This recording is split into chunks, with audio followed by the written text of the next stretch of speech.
నా వ్యాపార నిమిత్తం నేను విదేశాలకు వెళ్లవలసి వచ్చింది. ఇంకా నేను ప్రయాణ సన్నాహాల్లో బిజీగా ఉన్నాను. ప్రయాణ తేదీ కూడా దగ్గరలో పడుతుండగా ట్రావెల్ ఇన్సూరెన్స్ చేయించుకోమని చెప్తూ నా ప్రాణ స్నేహితుడు మోహన్ ఫోన్ చేశాడు.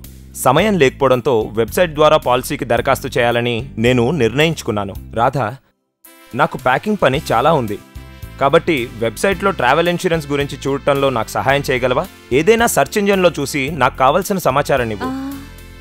వెబ్సైట్లో చాలా సమాచారం ఉంది రంజన్. ఈ వెబ్సైట్ చూడు, www.xyz.com.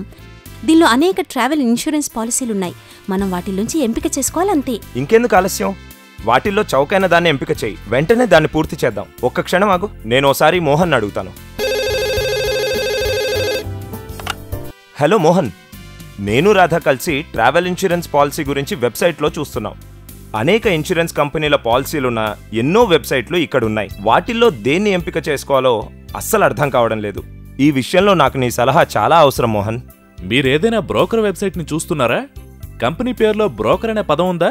అరే లేదే, అలాంటిదేం లేదనుకుంటా. ఎందుకంటే బ్రోకర్ అన్న పదం ఎక్కడా కనిపించలేదు. బహుశా ఈ పోర్టల్లో ఇన్సూరెన్స్ పాలసీలకు సంబంధించిన ప్రత్యేకమైన సమాచారమే ఉంటుందనుకుంటా.